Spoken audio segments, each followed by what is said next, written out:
Hello everyone, welcome to my channel, Red Queen Tarot. Today we're doing readings for November. Let's see which sign we're reading for today.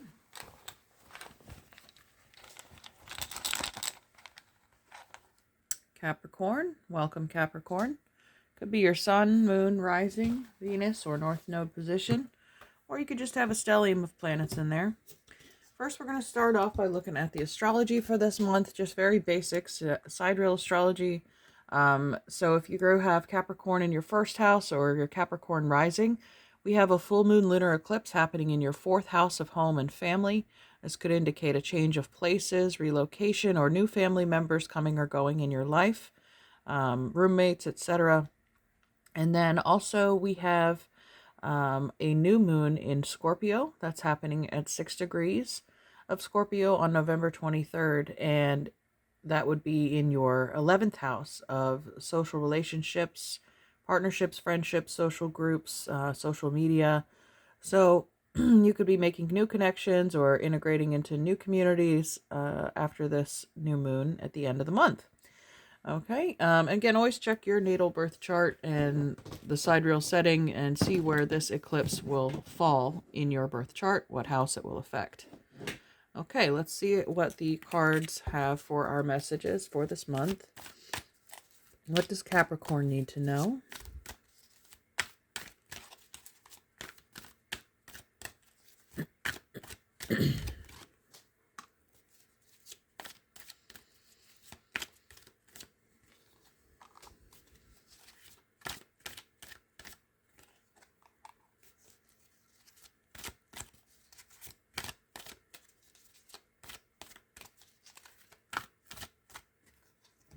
Okay, underneath the deck,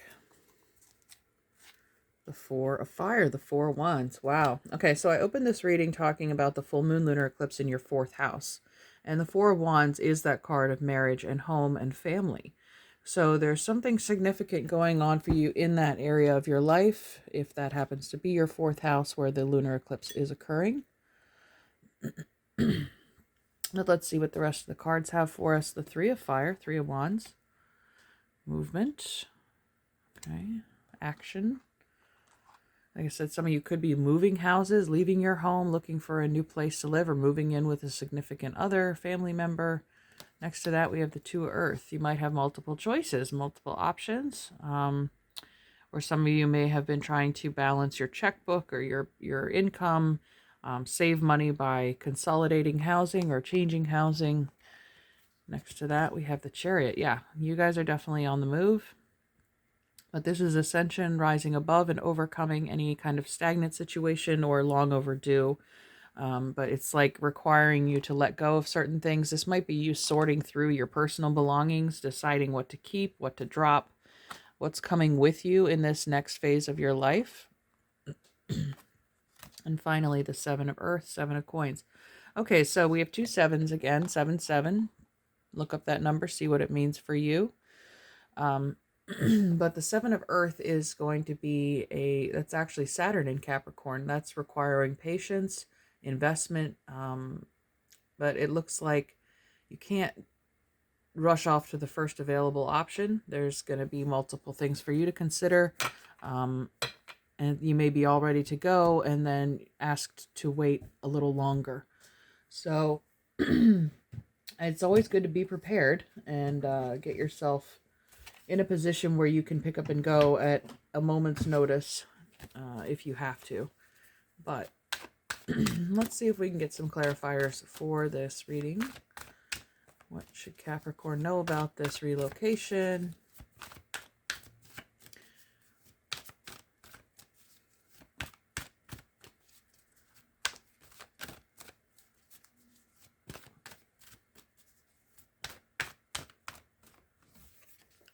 There's one,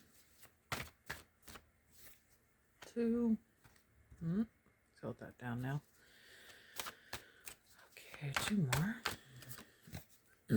3 and 4. All right. Underneath this deck, we have the Six of Coins. Reciprocity. This has a similar vibe of that Two of Coins. When there's like a balancing act, an equal exchange, equal give and take, reciprocity. You scratch my back, I'll scratch yours. Let's see. There's someone's giving you something, or this could be you handing over money in exchange for a key, like to a new home. The Seven of Earth could also indicate that maybe an investment of yours has come to maturity and that you're ready to pull out those funds and use it to advance your next stage of life. And then we have the Six of Wands. Okay, so we had 2 sevens, and now we have 2 sixes. This could be victory, success, Jupiter and Leo, so expansion energy and the fire element of action. We started with 3 fire cards, or 2 fire cards.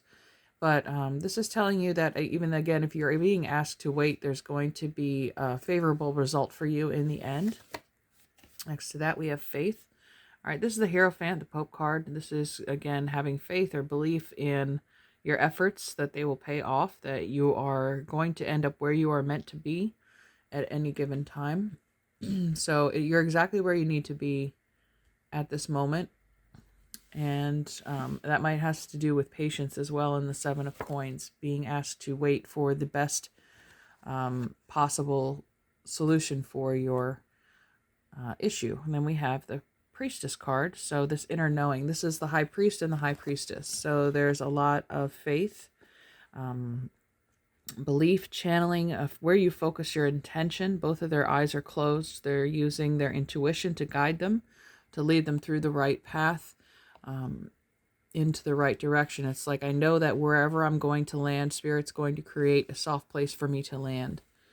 And then we have the Seven of Swords. Okay, 777, very significant number there.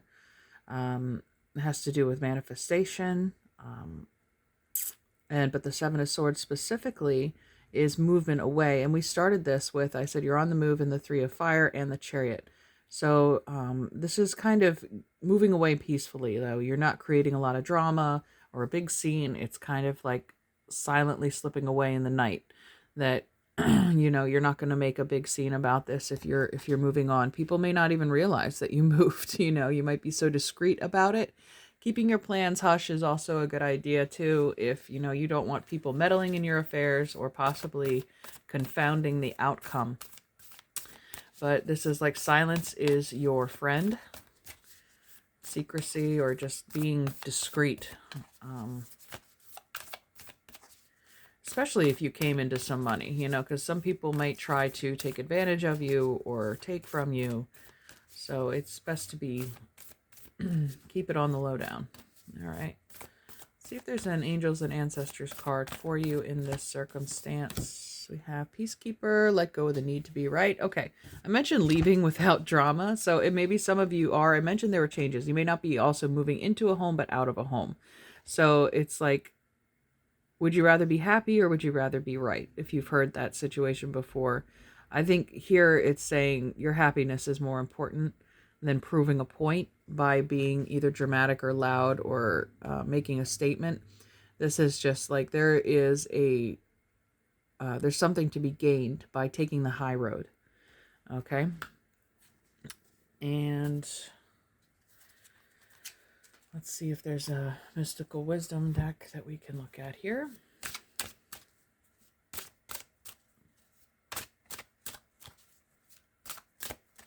Seven, 7, we often equate that with like gambling, the jackpot, the lottery. Again, some of you, very few, might have some unexpected income of the sorts. And a luck or windfall, especially with that Six of Wands there too. Confrontation, pick your battles wisely. Okay, there's something going on. I did mention the 11th house of social relationships, partnerships, friendships. Now we have 2 cards about keeping peace and navigating any kind of dispute with professionalism, discretion. It's not worth your energy, honestly, to make a scene or stoop to somebody's level that they want to bring you down to. So what is really worth your time and energy? It's certainly not either this group of people or somebody who has treated you unfairly. Here again, we have the scales in this card. Someone who might have been taking unequally from you. You might have been carrying more than your share of the load. And now it's Time for you to move on, and without being like, well, you're going to miss me when I'm gone. It's like, no, they'll figure it out in time, that what you were really worth, because this has to do with worth too. And this is you knowing your worth and deciding that you, above all else, are the most important thing. Your happiness is paramount. And that's all that should ever really matter.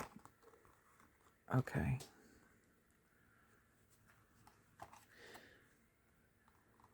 All right. So let's go on to a Queen of the Moon oracle for you.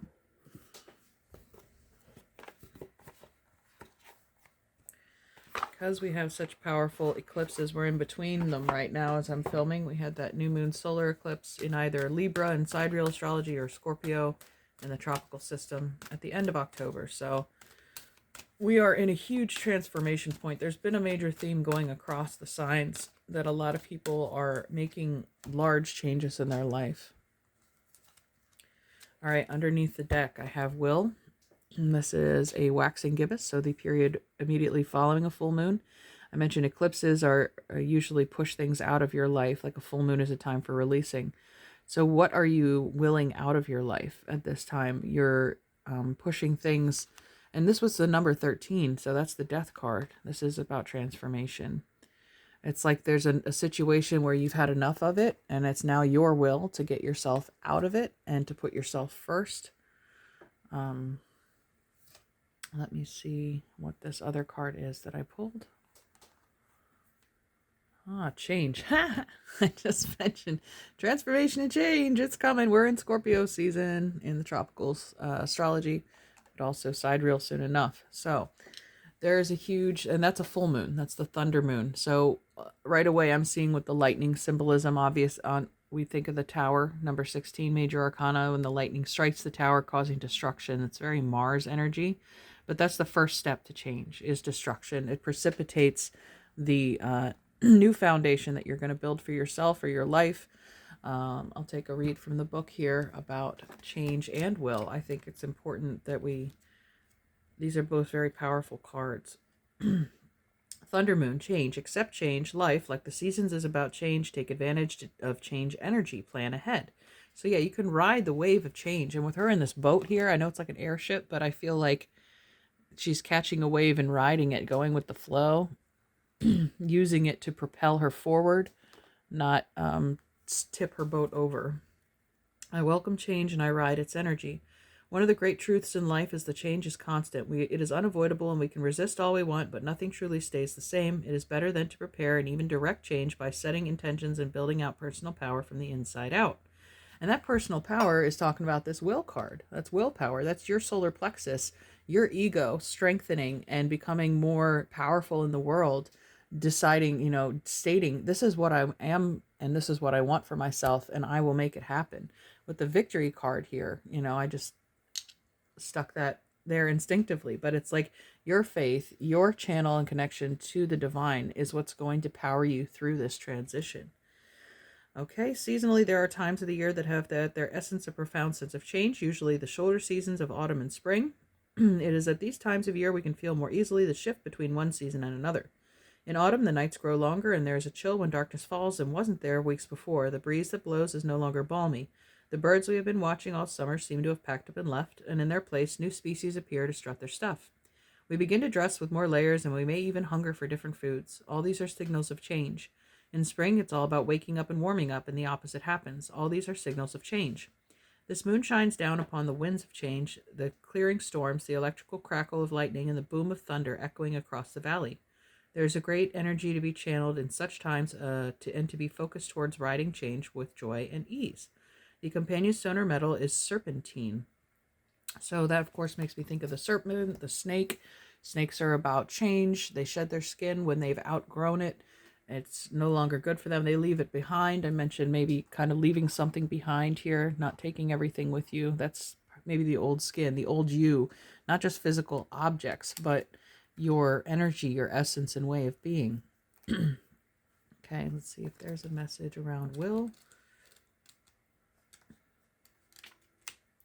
Decision requires action. You are in control of your own decisions in life, no one else's. Passion and will determine a great proportion of your success. You will persist. You possess free will, which means you should focus on yourself first and avoid placing your will over another's.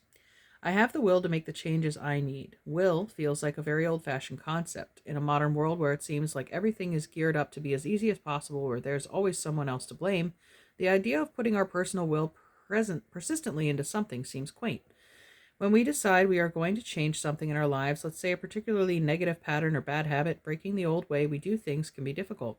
The change requires the concentration of our will. We may want the change, but it is our will that insists we stay on the path to that change. To be willful means that we have the power power of control over our own actions, and that will fires up the persistence we need to get what we want. That persistence is this Seven of Earth. That patience, that dedicated effort. Contrary to popular belief in witchcraft traditions, practitioners do not interfere with another's free will. This means we do not cast spells upon people to influence their behavior. How do we get what we want instead? We cast on ourselves in line with our will, focusing carefully on what we would like in our lives instead. For example, instead of casting a spell to get back our ex-boyfriend who doesn't want us by influencing his will to love us again, we more ethically cast upon ourselves for our ideal partner. This way, we don't interfere with his will, and if the ex is our ideal partner, he will return to us freely. If not, we have attracted someone new and better for us. Either way, win-win. To use your will productively, we should assess what we really want and make sure this is what we want to reach for. The companion stone or metal is hematite, so that's a magnetic metal of law of attraction there. And I thought I had a piece, but I guess not. Not at the present moment. But it's a shiny black stone with magnetic properties. Okay, and we're going to look at your animal totem, your animal medicine card for the month of November, Capricorn. Okay. Also going to shuffle for your archetype card while I'm at it. This is it's still relatively new, so it's hard to get a good shuffle, especially the unique shape.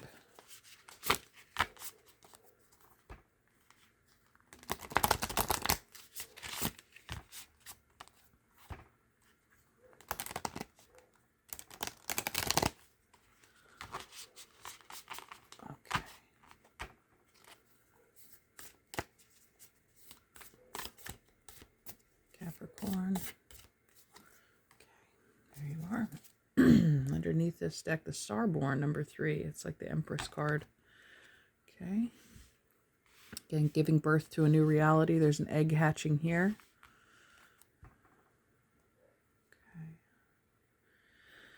Okay. And I'm going to get a goddess card. And then we'll wrap this up.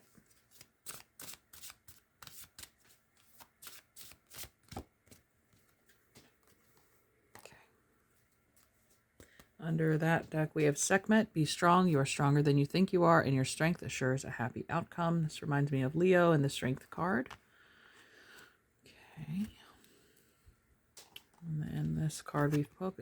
Solace. Bodies of water. Spend time near water, such as lakes, river, ocean, to recharge your batteries. Yes, water can be very therapeutic, soothing, relaxing, maybe listening to even sounds of water as you fall asleep.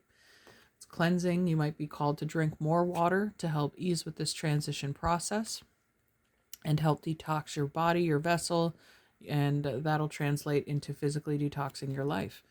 All right, next to that we have number 43, the spider. Okay, so Taurus just got this too, and now Taurus is showing up in your reading. You may be dealing with a Taurus. In tropical astrology, we have this eclipse happening on the Scorpio-Taurus axis, so the full moon would be in Taurus according to that system. So if you're called to check out that reading, then go ahead and do so.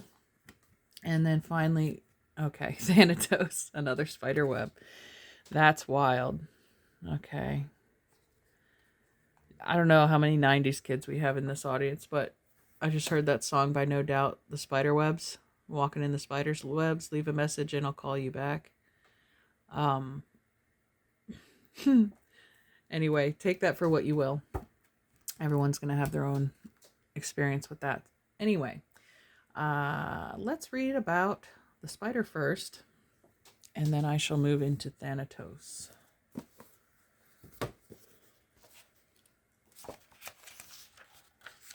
Weaving is the title of the spider card. Spider wove the web that brought humans the first picture of the alphabet. The letters were part of the angles of her web. Deer asked Spider what she was weaving and why all the lines looked like symbols.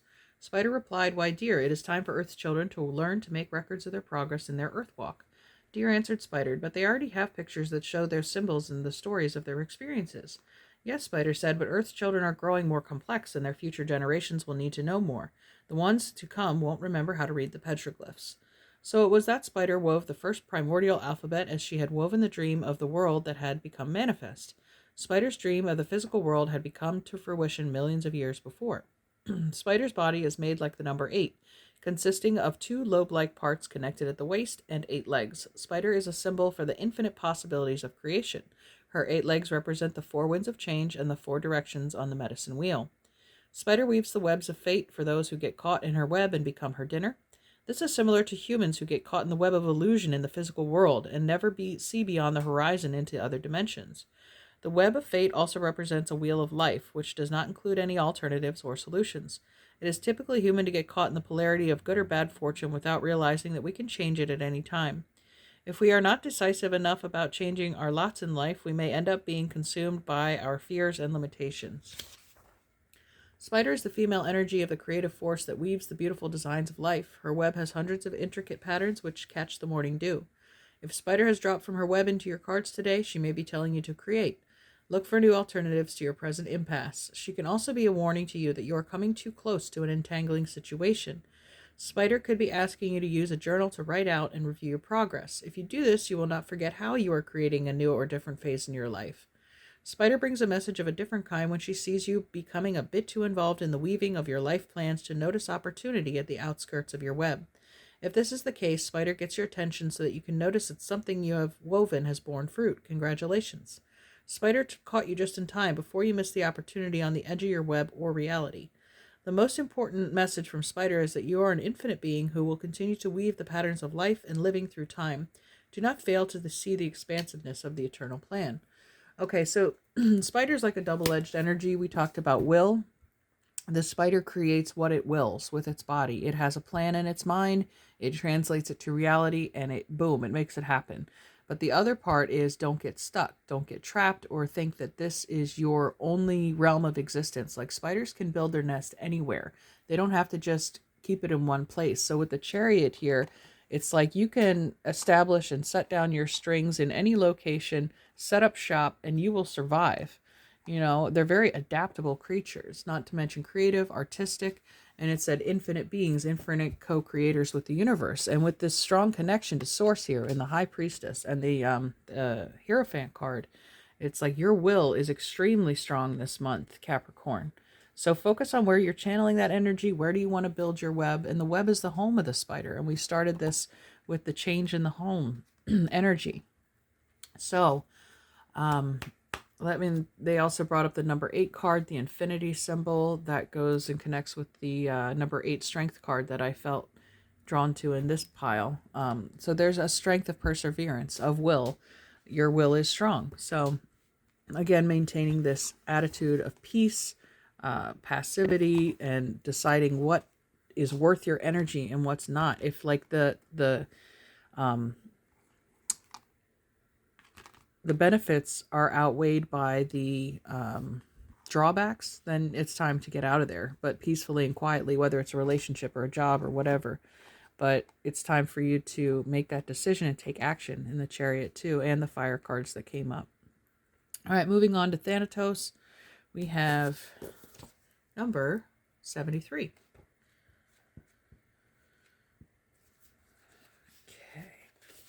Okay. Death.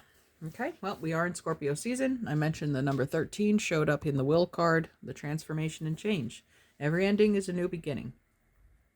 It is tempting to oversimplify death and sum it up as a transformation, but the true archetypal resonance of Thanatos cannot be easily assimilated or contained. Death is ongoing and omnipresent, an eternal response to the gift of birth. Witnessing the end of another being, creature, phase, or stage has deep consequences for the psyche. We are forever changed by Thanatos as it sweeps us under its wings, making us relinquish control in every form. It leaves a mark of ash upon our heart, signifying we have touched the cusp of the underworld and will return to the land of the living eventually, with more compassion and wisdom to share. This capacity is needed in our own world.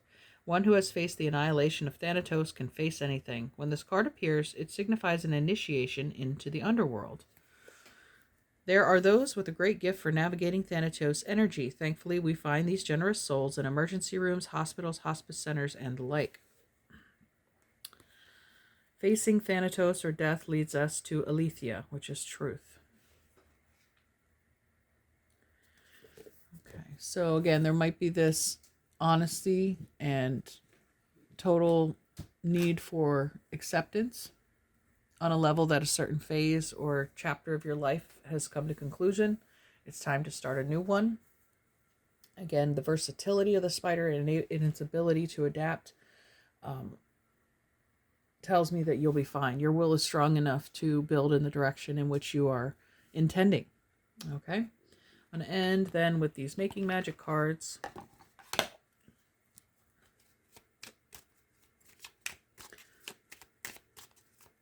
So I mentioned under this deck we had the Starborn, Birth of a New Sage, and then we have Death there in Thanatos.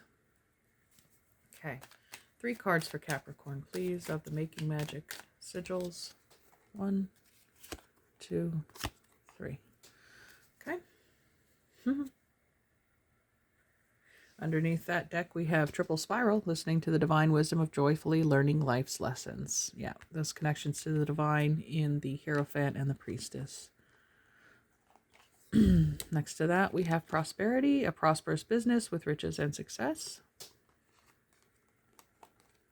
Trink of 5, manifesting money and income. Awesome. 5s are always indicative of change, especially in succession. And Philosopher's Stone, powerful manifestation of wishes and goals by harnessing universal energy. So that's the direction of the will. What is it that you're manifesting this month? Turning lead into gold, transmuting a situation into something that benefits your desires. Okay? This was an amazing reading, Capricorn. Thank you so much. I hope you enjoyed it. If so, let me know in the comments below, and hopefully we'll see you next time. Take care. Bye-bye.